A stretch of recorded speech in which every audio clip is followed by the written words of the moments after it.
नमस्कार, मैं हूं शम्स ताहिर खान और आप देख रहे हैं वारदात। वो देर रात घर लौटता है, शराब पीता है, फिर अपने कमरे में सोने चला जाता है। इसके बाद सुबह होती है, दोपहर होता है, अब शाम भी ढलने लगती है, मगर वो नहीं उठता। आखिरकार घर के नौकर उसे जगाने पहुंचता है। वो उठाने की कोशिश करता है, मगर वो फिर भी नहीं उठता, क्योंकि लाशें जागती नहीं है।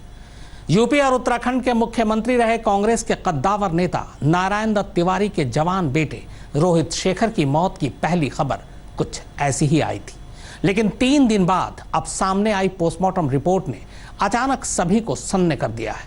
पोस्टमार्टम रिपोर्ट के मुताबिक रोहित की मौत हादसा नहीं बल्कि कत्ल है।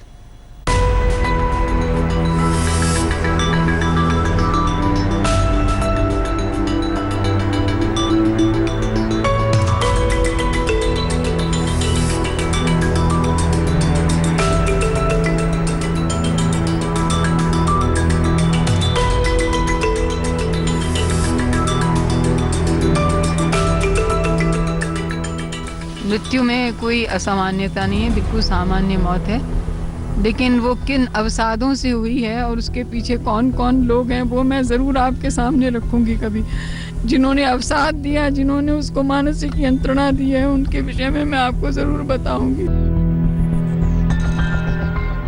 अभी मैं कुछ भी कहने की स्थिति में नहीं हूँ। We are looking at all the facts. जब से कोई बात आएगी सामने कॉन्क्रीट तो फिर बता। मंगलवार 16 अप्रैल, मकान number C329, defence colony, Delhi. Delhi के पॉश इलाके में मौजूद इस कोठी से मंगलवार को एक चौंकाने वाली खबर बाहर निकली। खबर रोहित शेखर के मौत की। जी हां, वही रोहित शेखर जो अपनी जिंदगी के ज्यादातर सालों में अपनी पहचान के लिए खुद अपने ही पिता से कानूनी जंग लड़ता रहा और आखिरकार इस जंग में उसे जीत भी मिली।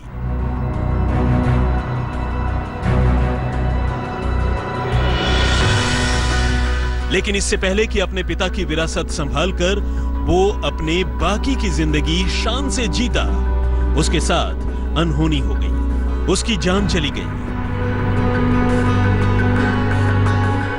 कांग्रेस के कद्दावर नेता और मुख्यमंत्री रहे नारायण दत्त तिवारी के 40 साल के बेटे रोहित शेखर तिवारी की लाश इस रोज उसके इसी कोठी में उसके कमरे से बरामद हुई, वो भी बिस्तर पर पड़ी हुई। पुलिस की माने तो पहली बार रोहित की बिस्तर पर पड़ी लाश को उसके घर में काम करने वाली नौकरानी ने देखा और फौरन ही उसे अस्पताल ले जाया गया, लेकिन तब तक देर हो चुकी थी। बिस्तर पर पड़े रोहित की नाक से खून बह रहा था। बगैर किसी बीमारी के भरी जवानी में, वो भी अपने ही घर के अंदर, रोहित की इस मौत ने सिर्फ तिवारी परिवार को ही नहीं बल्कि हर किसी को चौंका दिया।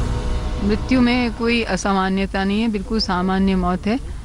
लेकिन वो किन अवसादों से हुई है और उसके पीछे कौन कौन लोग हैं वो मैं ज़रूर आपके सामने रखूंगी। कभी जिन्होंने अवसाद दिया, जिन्होंने उसको मानसिक यंत्रणा दी है, उनके विषय में मैं आपको ज़रूर बताऊंगी।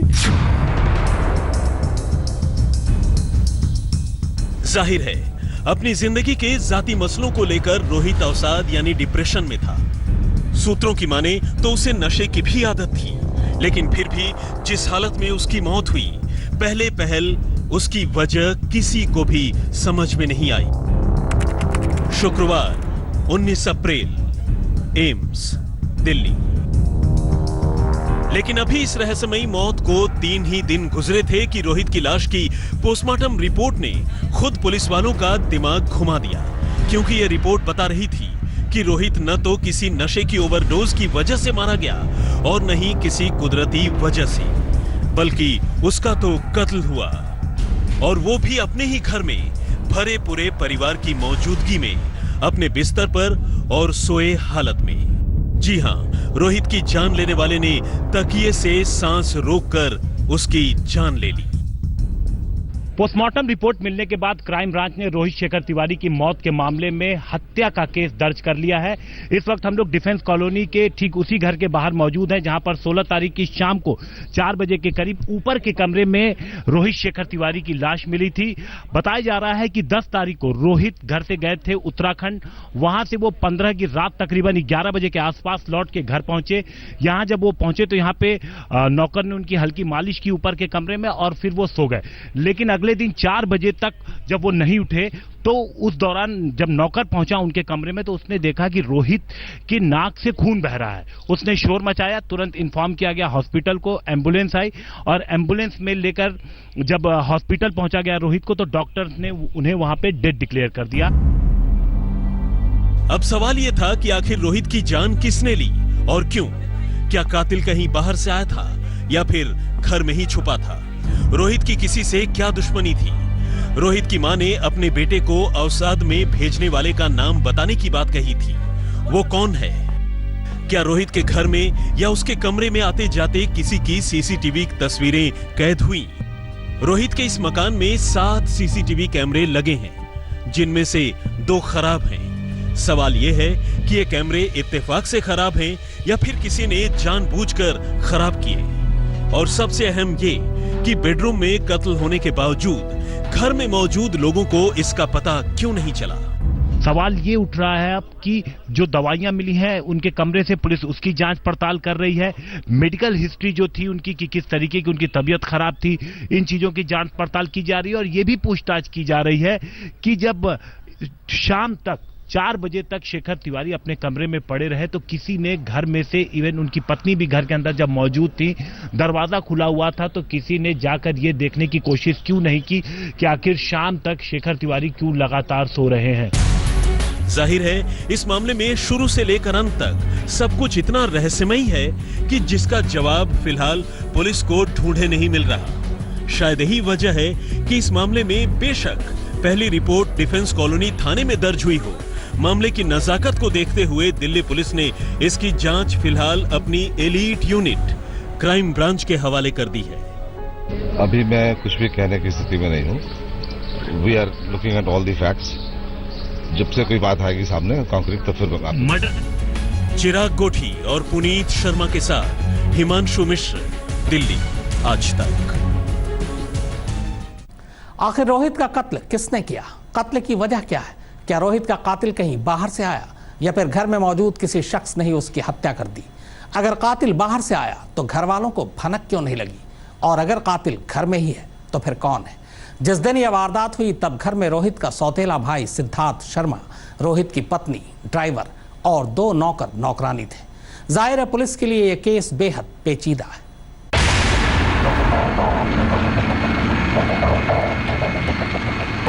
मंगलवार 16 अप्रैल।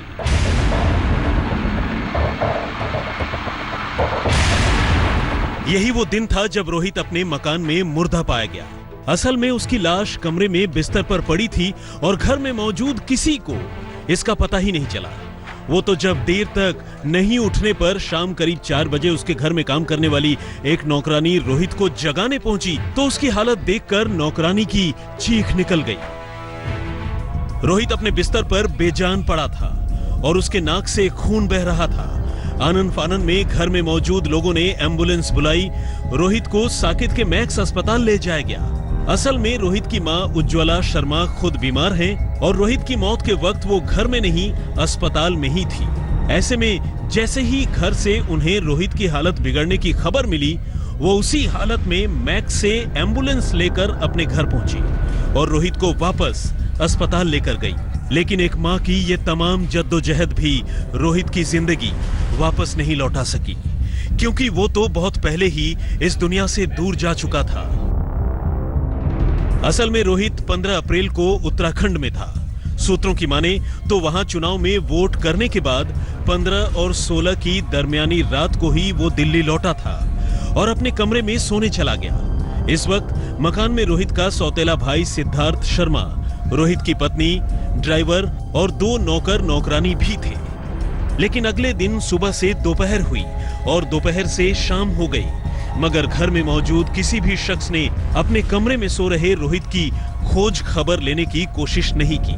कमाल देखिए कि शाम 4 बजे जिसने पहली बार रोहित की खबर ली वो भी उसका कोई सगा नहीं, बल्कि उनके घर में काम करने वाली एक नौकरानी थी। ऐसे में सवाल यह है कि देर तक रोहित की खोज खबर न लेने के पीछे कोई खास वजह है या फिर महज एक इत्तेफाक। 4 बजे तक जब वो नहीं उठे तो उस दौरान जब नौकर पहुंचा उनके कमरे में तो उसने देखा कि रोहित की नाक से खून बह रहा है। उसने शोर मचाया, तुरंत इन्फॉर्म किया गया हॉस्पिटल को, एम्बुलेंस आई और एम्बुलेंस में लेकर जब हॉस्पिटल पहुंचा गया रोहित को तो डॉक्टर्स ने उन्हें वहां पे डेड डिक्लेयर कर दिया। बॉडी को एम्स में ट्रांसफर किया गया। वहां पर जब पोस्टमार्टम हुई और पोस्टमार्टम रिपोर्ट जब दिल्ली पुलिस को मिली तो फौरन ये मामला लोकल पुलिस से लेकर के क्राइम ब्रांच को सौंप दिया गया और इस मामले में 302 का केस रजिस्टर कर दिया गया। रोहित की मौत के बाद खुद उसकी मां ने इस मौत को लेकर कोई फाउल प्ले यानी साजिश का शक नहीं जताया था। हालांकि उन्होंने इतना जरूर कहा था कि रोहित अवसाद से घिरा था और जब सही वक्त आएगा वो उसे अवसाद में लाने वाले लोगों के नाम बताएंगी।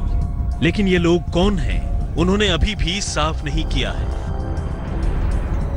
कौन सी वो बात थी, क्या अवसाद था, क्या समझ में नहीं आ रहा मेरे। हम सब लोग कल शाम को लौट के आए थे, सब ठीक ठाक थे, अकस्मात क्या हो गया। ऐसे में रोहित के कातिल तक पहुंचने के लिए दिल्ली पुलिस की क्राइम ब्रांच को सबसे पहले इस कत्ल के मोटिव यानी कत्ल की वजह पता करने की जरूरत है, क्योंकि कत्ल का मकसद टटोले बगैर अंधेरे में तीर चलाना वैसे भी पुलिस के लिए काफी मुश्किल है। लिहाजा पुलिस फिलहाल इस कत्ल को लेकर एक नहीं कई थ्योरीज पर एक साथ काम कर रही है और इस वक्त उसकी रडार पर खुद रोहित के घर वालों से लेकर उसके दोस्त, सगे संबंधी, दुश्मन, जानकार हर कोई है। क्राइम ब्रांच की टीम इन्वेस्टिगेशन कर रही है, एफएसएल की टीम भी मौके पर आई थी और लगातार लिफ्ट किए जा रहे। सबसे इंपॉर्टेंट चीज जो इसमें सामने आ रही है कि इस पूरे मामले में जो किरदार है वो रोहित शेखर की वाइफ हैं जो उस वक्त यहाँ घर पर मौजूद थी, उनके बड़े भाई मौजूद थे, साथ में कुछ नौकर मौजूद थे। इन तमाम लोगों से पुलिस जो है पूछताछ करेगी। हालांकि जो इनकी मदर थी ऐसी जानकारी निकल कर आएगी, वो अस्पताल गई थी तभी ये पूरी जानकारी थी। अभी भी आप देख सकते हैं क्राइम ब्रांच के अधिकारी मौके पर है और पूरा सीन को रिक्रिएट किया गया है। एफएसएल जो है वो टीम भी अंदर मौजूद है और एक एक चीज को बारीकी से जो है वो जांच की जा रही ताकि जो सच है वो सामने आ सके। पुनीत शर्मा और चिराग गोठी के साथ हिमांशु मिश्रा, दिल्ली आज तक। एक तरफ कांग्रेस के दिग्गज नेता नारायण दत्त तिवारी और दूसरी तरफ एक नौजवान लड़का जो बिना किसी हिचकिचाहट के हमेशा कहता रहा कि एनडी तिवारी उसके पिता हैं और वो अपनी पहचान लेकर रहेगा और इसी पहचान को पाने के लिए वो लगातार लड़ता रहा। आखिर में वो रिश्तों की जंग जीत भी गया। एनडी तिवारी ने उसे सार्वजनिक तौर पर अपना बेटा कबूल किया। रोहित शेखर तिवारी यानी यूपी और उत्तराखंड के मुख्यमंत्री रह चुके नारायण दत्त तिवारी के बेटे रोहित शेखर तिवारी यानी 6 साल की कानूनी जंग के बाद एनडी तिवारी के बेटे के तौर पर पहचान पाने वाला फाइटर। उसी रोहित की मौत इतने रहस्यमय, इतने गुपचुप तरीके से हो जाएगी किसी को अंदाजा नहीं था, लेकिन अक्सर होता वही है जिसका अंदाजा नहीं होता। रोहित की मौत इसकी सबसे बड़ी मिसाल है। रोहित शेखर तिवारी की मौत दिल्ली के डिफेंस कॉलोनी इलाके में हुई। यही उनका मकान था। रोहित अपने घर वालों के साथ इसी मकान में रहते थे। दिल्ली पुलिस के मुताबिक सबसे पहले घर में नौकरों ने रोहित की नाक से खून निकलता देखा। नौकरों ने इस बात की खबर उनकी मां उज्ज्वला को फोन पर दी। उज्ज्वला उस वक्त अस्पताल में अपना चेकअप करवा रही थी। खबर मिलने पर उज्ज्वला रोहित को लेकर अस्पताल पहुंची। डॉक्टरों के मुताबिक उनकी मौत अस्पताल पहुंचने से पहले ही हो गई थी। रोहित ने पिछले साल ही अपूर्वा से शादी की थी। वो दिल्ली के डिफेंस कॉलोनी में अपनी मां उज्ज्वला और पत्नी के साथ रहते थे। साल 2017 में उत्तराखंड में हुए विधानसभा चुनाव से ठीक पहले रोहित ने बीजेपी की सदस्यता भी ली थी, लेकिन राजनीति में वो ज्यादा सक्रिय नहीं थे। रोहित की मौत कत्ल है, ये तो साफ हो चुका है, लेकिन वजह क्या है फिलहाल इसका पता नहीं चल पाया है। पुलिस का कहना है कि जांच के बाद इनके जवाब मिल जाएंगे, लेकिन फिलहाल सवाल ही सवाल हैं। आज तक ब्यूरो। तो वारदात में फिलहाल इतना ही, मगर आज तक पर खबरों का सिलसिला लगातार जारी है। लेटेस्ट खबरों के लिए यूं ही देखते रहिए आज तक और इस वीडियो के पसंद आने पर लाइक, शेयर एंड सब्सक्राइब करना ना भूलें।